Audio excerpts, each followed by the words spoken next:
At 3:16 a.m., our baby monitor whispered my wife's name. My wife was asleep beside me, and our baby was sleeping peacefully in the room across the hallway. I remember waking up because I heard a woman's voice coming from the monitor. It was soft, almost a whisper. "Emily." I opened my eyes. For a few seconds, I didn't move.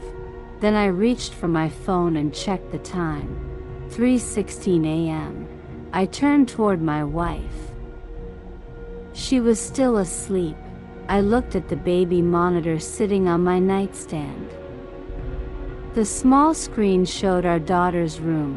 Everything looked normal. Our 2-year-old daughter, Lily, was asleep in her crib. Her night light was glowing softly. Nothing moved. Then the voice came again. "Emily." This time, I was certain. It was a woman's voice. I sat up. My wife, Emily, opened her eyes. "What happened?"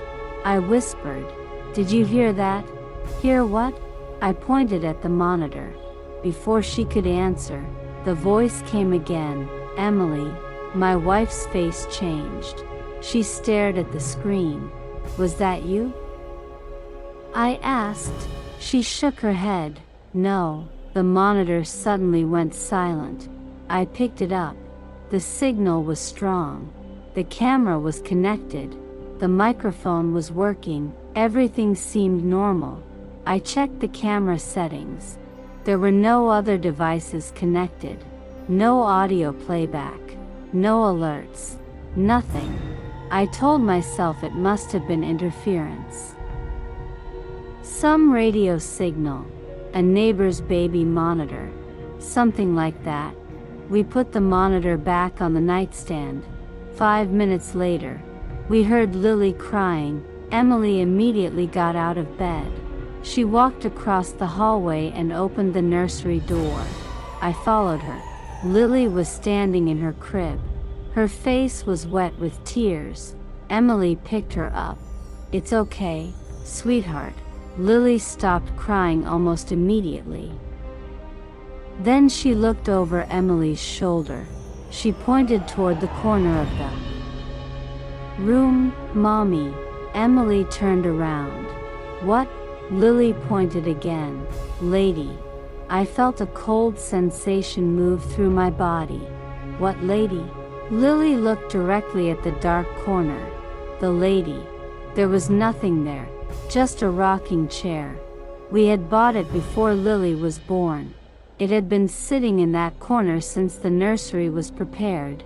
I turned on the main light. Nothing. I checked behind the curtains. Nothing. Under the crib. Nothing. Emily laughed nervously. "She's dreaming." I nodded. "Probably." We took Lily into our bedroom that night. The next morning, we decided to replace the baby monitor. I ordered a new one. Until it arrived, we used the old monitor. For the next 2 nights, nothing happened. Then, on Friday night, at exactly 3:16 a.m., the monitor turned on by itself. The screen showed Lily sleeping. Then the audio crackled. Static. A faint breathing sound. Then a woman's voice. "Emily." My wife woke up instantly. This time she had heard it. She sat up. "That's not interference." I didn't answer. The voice came again. "Emily." My wife grabbed my arm. "Turn it off." I pressed the power button. Nothing happened. The screen remained on. Then the woman's voice whispered, "Don't turn it off." My wife screamed. I pulled the power cable from the wall. The monitor went black. Silence. We sat there in darkness. Neither of us spoke. Finally Emily whispered, "Did you hear that?" I nodded. She began crying. "We need to get Lily." We ran to the nursery. Lily was asleep. The room was completely quiet, but the rocking chair was moving, slowly. back and forth, back and forth. I stopped in the doorway. Emily held Lily tightly. "Did you leave the chair moving?" "No." The chair continued rocking. I walked toward it. It suddenly stopped. I looked underneath it. Nothing. Then I noticed something on the seat, a small white blanket. I picked it up. It wasn't ours. It was old, yellowed. The fabric smelled like dust. There was a name embroidered on the corner, Sophie. I looked at Emily. "Do you know anyone named Sophie?" She shook her head. "No."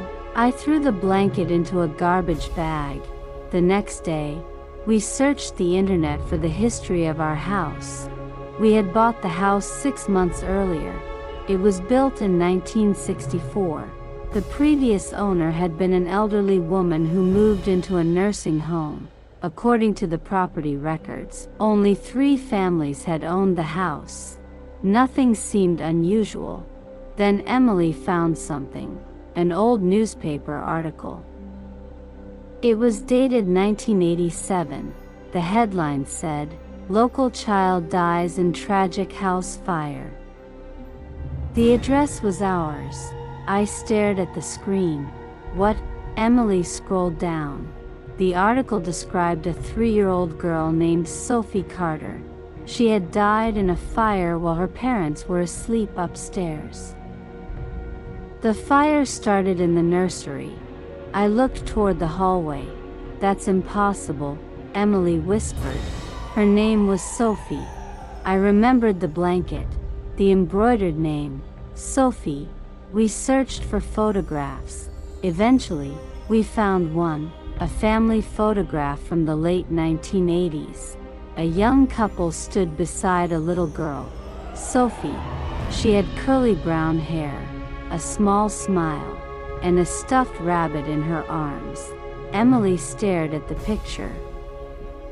"She looks like Lily." I shook my head. "Lots of kids look alike." But deep inside, I didn't believe it.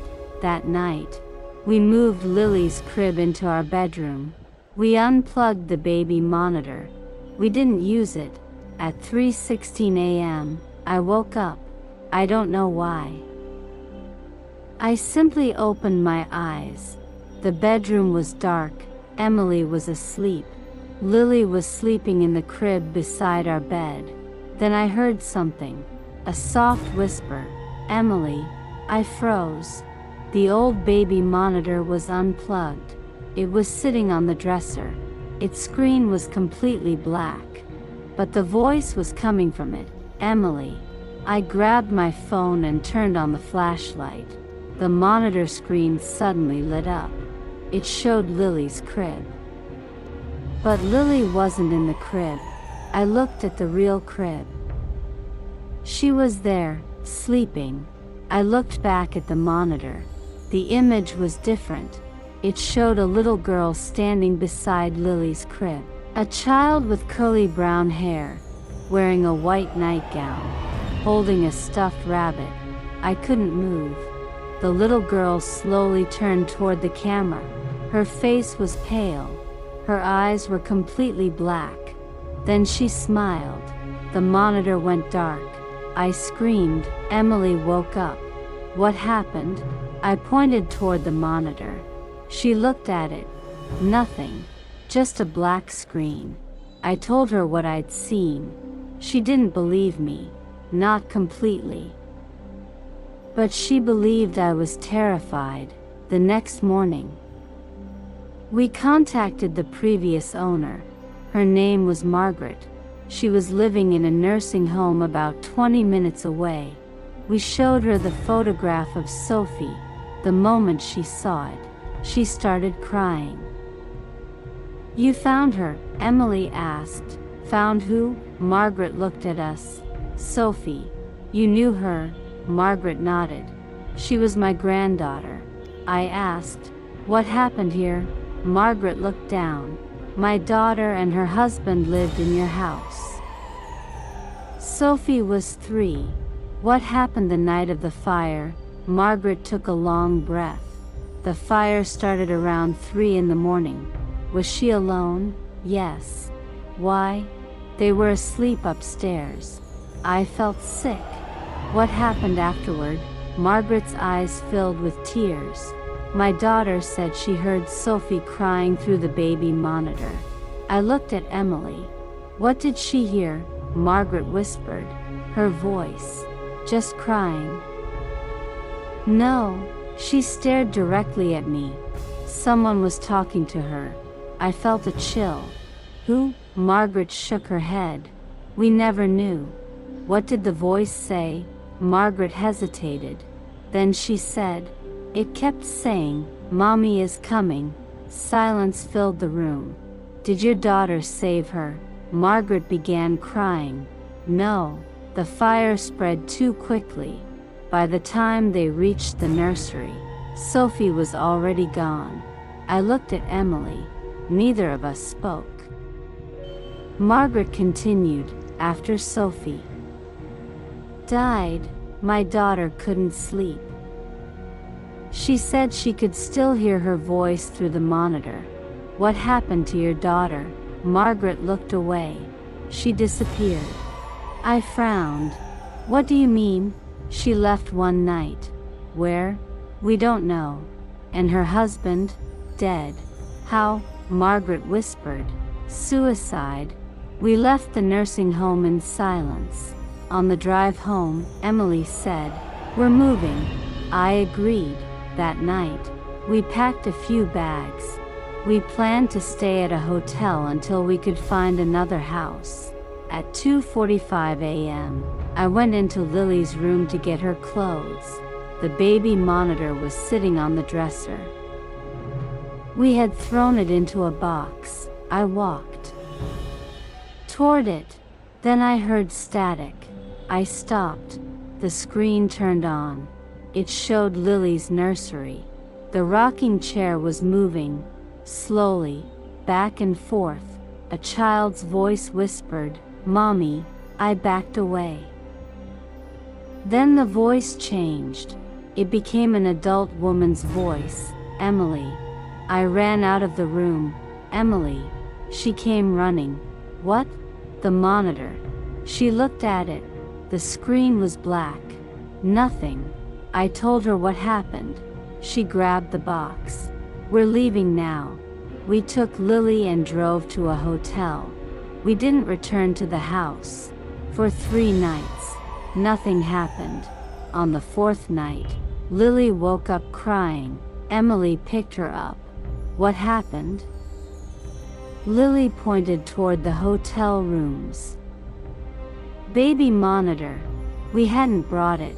It was sitting on the hotel dresser. The same old monitor. The one we had left in the house. I stared at it. There was no way it could be there. I picked it up. The screen was already on. It showed a room. Not the hotel room. Our old nursery. The rocking chair was moving. And someone was sitting in it. A woman. Long brown hair. Pale face. White nightgown. She was holding something. A small stuffed rabbit.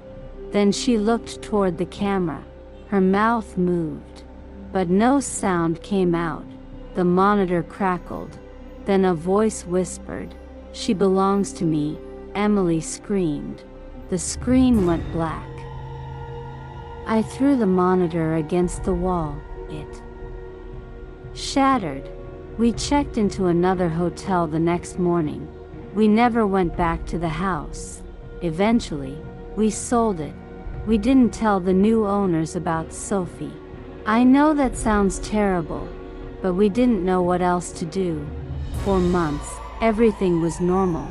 Lily grew older. She stopped talking about the lady. We stopped having nightmares.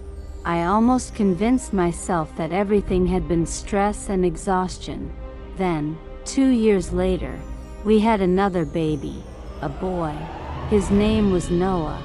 We bought a new baby monitor, a completely different brand, a modern digital model. It had no connection to the old system, no shared account, no connection to the previous house. We installed it in Noah's nursery. For several months, it worked perfectly. Then one night, I woke up at 3:16 a.m. I heard a voice, "Emily." My blood ran cold. I looked at the monitor. Noah was sleeping. The room was empty. Then the voice came again, "Emily." I woke my wife. She sat up. "What?" I pointed toward the monitor. She listened. Silence. Then the speaker crackled. A child's voice whispered, "Mommy is coming." Emily began crying. I grabbed the monitor. The camera was pointed toward Noah's crib. But behind the crib stood a little girl. Curly brown hair. White nightgown. Stuffed rabbit. Sophie. I dropped the monitor. We ran into Noah's room. He was asleep. There was nobody else. The rocking chair was moving, back and forth, back and forth. I grabbed Noah and ran. Emily followed. We stayed at my brother's house that night. The next morning, I did something I should have done years earlier. I searched every available record about Sophie. I found a police report from the night of the fire. Most of it was ordinary. Then I found one detail. The fire had not started in the nursery. It had started in the basement. Someone had deliberately set it. The investigation had been closed because there wasn't enough evidence. But there was one witness, Sophie. Her mother had told police that before the fire, Sophie had been afraid of someone in the house. She kept saying, "The lady comes when mommy sleeps." I read that sentence over and over. The lady comes when mommy sleeps. Someone had been watching the house. We found an old newspaper clipping underneath the photographs. A woman named Helen Carter had disappeared shortly after the fire. She had been Sophie's babysitter. She was never found. The police suspected she had started the fire, but they never proved it. I looked at Emily, the lady. We finally understood. Sophie wasn't haunting the house because she wanted Lily. She was trying to warn us. The voice behind the baby monitor wasn't Sophie. It was Helen, and she had been using Sophie's image to get close to children. We left the house immediately. We contacted the police and gave them everything we found. They reopened the investigation. But the strangest thing happened afterward. We never heard the voice again. Not at 3:16. Not through the baby monitor. Not anywhere. A year passed. Then one night, Lily, now 5 years old, came into our bedroom. She looked scared. "Mommy," Emily sat up. "What happened?" Lily pointed toward the hallway. "There's a little girl." I froze. "What little girl?" Lily whispered. "She said she's going home." Emily looked at me. We walked into the hallway. Nobody was there. Then we heard a tiny voice, very softly. "Thank you." The baby monitor in Noah's room turned on. The screen showed an empty nursery. The rocking chair was perfectly still.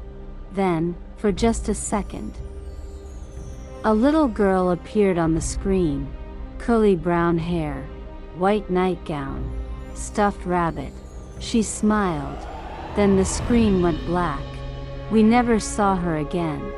But sometimes, when I think about that night, I wonder what would have happened if we had ignored the voice, if we had turned off the monitor, if we had never searched for the truth. Because I learned something terrifying. Not every voice you hear through a baby monitor is coming from the room you're watching. Sometimes, it's coming from somewhere else, somewhere much closer than you think. And if you ever wake up at exactly 3:16 a.m. and hear a woman whisper your name through a baby monitor, don't answer, don't go into the nursery. And whatever you do, don't listen when the voice says, "Mommy is coming."